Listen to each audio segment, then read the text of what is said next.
I think it's the dream. A lot of people who come in to wholesaling, they say, I just want to make enough money to cherry pick some of the discounted properties to keep. A lot of them say they want to, put their feet in the sand. But we all know that wholesalers and entrepreneurs and small business, after 2 or 3 days of that, you want to go back to work. Welcome to the BiggerPockets Best Deal Ever show. I'm your lovable host, Ken Corsini, who with my wife, Anita, have flipped over 800 houses in Atlanta since 2005 and even have a show on HGTV.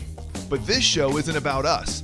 It's about all the amazing real estate investors out there that are crushing it. It's about their stories, their best deals, how they sourced them, how they funded them, and what we can learn from their experiences. This is the Best Deal Ever show. Hey, this is Ken Corsini with the Best Deal Ever show. On today's episode, I'm joined by my good buddy, Tom Kroll. Tom, how you doing, man? Hey, Ken, how are you doing? Good to hear your voice, man. Yeah, good to see you as well. So it looks like you're in your house there. That's a pretty awesome workspace. 5 kids, home office. I love it. Bam. Where's my victory bell? There you go. I should be ringing. It's funny. I've got a couple real estate offices, but I work out of this is my house too. This is like a guest apartment over my garage because I can get way more done if I don't have people coming in and out of my office. I had an office. I never went to it.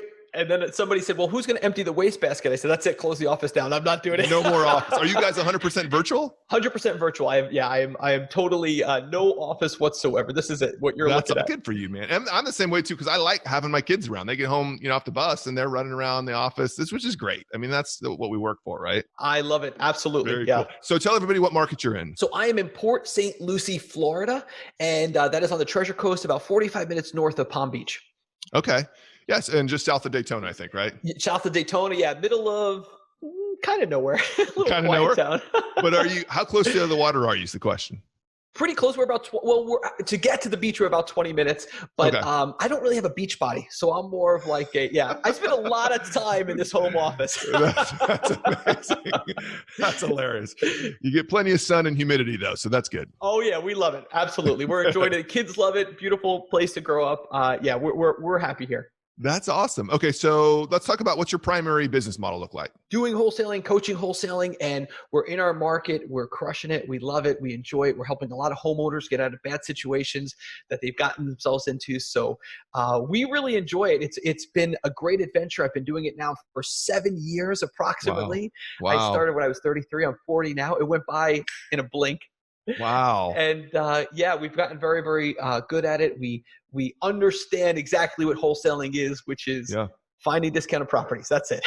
And are you doing wholesaling all over Port St. Lucie? Or are you kind of all over Florida, or where do you focus? Yeah, primarily in Port St. Lucie. We kind of go from Vero Beach, which is just a town north of us, down to Stewart, occasionally in Palm Beach, but not too often. Okay. Yeah. That's not a highly populated area, I wouldn't think, in that small stretch there. What does that look like? Is it hard to find deals? It is not hard to find deals, but I will tell you, it's funny. When I first started, my brother Todd was telling me, get into wholesaling. And I was telling him, you're in San Diego, so many houses, they're so expensive, right? Big population. I'm in this little tiny retirement town. There's no way. But yeah, there's more than enough. I think our population is around 250. And then when you include those other cities, it's more than enough. And it's a numbers game, but the numbers are fine for us here. Wow. And so what sort of volume have you guys done in recent years? Well, it's less deals, more bigger deals. So okay, gotcha. When we started off, we were doing more deals. Now we're doing fewer deals, but the deals are getting better. We've kind of perfected our craft. Yeah. So it's been a great adventure as far as finding out how to do that and really working with the right sellers, and now taking properties down and doing things like that a little bit differently. Gotcha. That's smart. Yeah. Work smarter, not harder, right? Absolutely. I mean, in all these deals you've done in that area, I'm sure there's one that stands out as your best deal ever. Yeah. So it's funny, when we were preparing for the show and we said, what's the best deal? And we were looking, is it profit margin or how easy it went? And I was looking at this and I'm going, the best deal that we've ever done, I would say Julie and I, is the one that we kept. And it's so funny because, a lot of people in real estate, some they say, well, you make money when you buy or you make money when you sell. But for us, I will tell you the one thing I've learned from some of the people who are older than you and I, and some of the masterminds we're in right there, they're those people the ones who are where I want to be, they made the most money in real estate by holding. Totally. That's the key, Totally. right? So Yeah. even if they paid, I was having a conversation with someone who had a conversation with Michael Jake from one of our masterminds, and he was saying, in some cases I paid retail for the homes, and I think that the key is holding. So my best deal, my favorite deal, is the first deal that we decided to buy and to hold, and it has been a total game changer for us, and we love it. Wow. Interesting. Well, you say make money, but really it's building wealth. Buying to hold it is the best way to build wealth, in my opinion. I think it's the dream. A lot of people who come in to wholesaling, they say, I just want to make enough money to cherry pick some of the discounted properties to keep. A lot of them say they want to, put their feet in the sand. But we all know that wholesalers and entrepreneurs and small business, after 2 or 3 days of that, you want to go back to work. But to have that income coming in, not that it's passive, but have it coming in from these properties that you hold, and then to see your equity going up and your net worth because you're holding them, I love it. That's been my favorite takeaway from the whole business. Yeah. Yeah. So let's talk about this one that you bought and hold. What's the story behind it? So this was a deal that one of my cash buyers, so this was an early deal. So we were just getting started in the business. I was about 1.5 years in, maybe 2 years now. And we were accumulating a lot of cash because wholesaling is really good for getting these big checks coming in. And one of my cash buyers was angry with me because they were like, "You're making too much per deal. I'm going to do this on my own."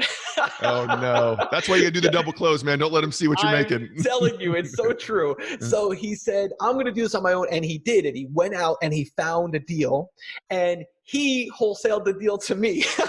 No, that's hilarious. It was hilarious. So he's a great guy. He's still a friend of mine today, but he went out and found this deal and he sold it to me, and it was a deal in Port St. Lucie, and I paid 50, it was either 54 or 56. We'll just call it 55,000.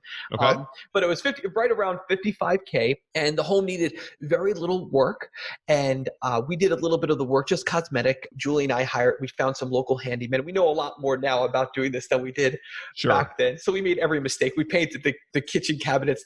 We said, "Well, you just paint whatever color you think is best." And he painted them like mango, orange. Yeah. Oh no, you never leave a design decision up to a contractor ever. Now, I should have spoke to you first about this, so we did that. We got a renter in there, and this has now been, in all this time that we've held this property, the current market value, it's hard to estimate, but it's somewhere around 180,000.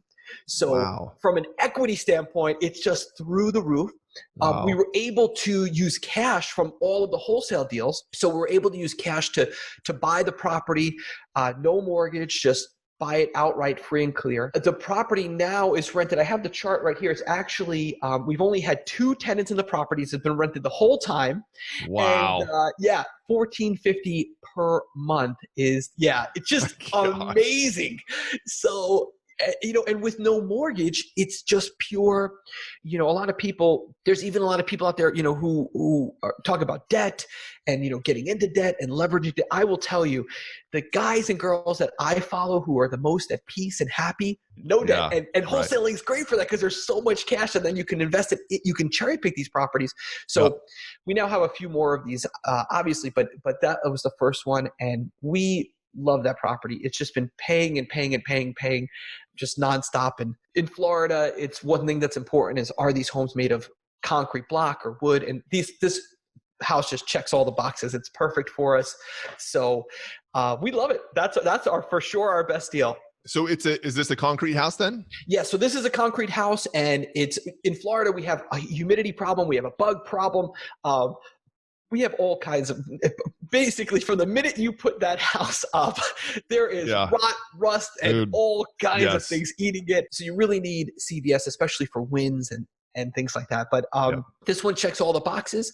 And what's so great about wholesaling is you can just basically cherry pick these deals that check these boxes for you, whatever's important to you and wherever area you live. It's been great. We love it. It pays us consistently on time. We now have a property manager who helps us with that, with all of the properties. But I would say that's the best deal. And I would say all of our deals that we've decided to keep those have been the best deals, even compared to the ones where we've made a really big check.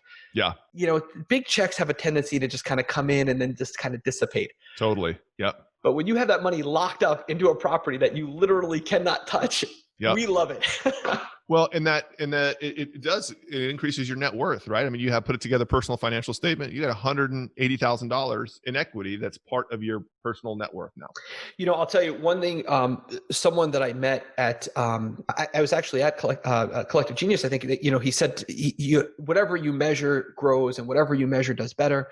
And we actually started measuring net worth. So I get a report every Thursday and it actually says net worth, and it has all of my assets minus all of my liabilities, everything that comes in, all the real estate, any of the holdings we have, stocks, gold, all of that good stuff. And that is a game changer. Wow. Yeah. As a matter of fact, I just got a note on my net worth report this Thursday, and Tony, who does it for us, she said, "Oh, you guys are doing a great job. We have a property that has a mortgage on it, and we made it our goal to pay it off. And we've made huge strides to do that." And she was like, "Oh, great job." And I was like, "This is awesome." So every week, every Thursday, Tony's like, "You got to look at this report." And then she makes it like a little kindergartner can read it, because it's all charts. Right. And, I can't read an Excel spreadsheet. So Right. it's all charts and graphs and bubbles and little things. But yeah, all the lines are going great. So like, this is perfect. That's amazing. Yeah. I don't think I've ever read anybody that tracked their net worth, but it makes a ton of sense. You want to know what it is. And hopefully you're watching it go up, and you're probably more diligent about buying houses that you could sit on and building wealth rather than just spending your money. I learned it from Robert Kiyosaki. He was the one. He has a net worth report that if you Google it, there's a sheet that he uses, and he does it. And I said, I'm going to definitely start doing it. And yeah, game changer. When you're measuring that things that you ignore, I find they have a tendency to kind of rot and corrode. Things that you're not paying attention to. So just by paying attention to a few KPIs in your business, your net worth, just little things like that, your even silly things like your credit score. And, we had a guy who was going in at one point into one of our accounts and causing an issue with PayPal. And because we're checking it, we caught it immediately. Wow. Which was great. So I think just by being proactively watching your rental numbers and things like that, you're able to catch things before a little thing becomes a big thing, which I think is important. The other thing I wanted to touch on too, there's a guy in our mastermind as well that does a ton of wholesaling. And because wholesaling is just income, right? It's ordinary, you're paying taxes on it. He actually offsets some of his taxes just by choosing to hold instead. I mean, you've got this huge gain where you paid 55, it's worth 180, but you haven't paid any taxes on that. Right. It's added to your net worth, but it didn't create some big taxable gain, right?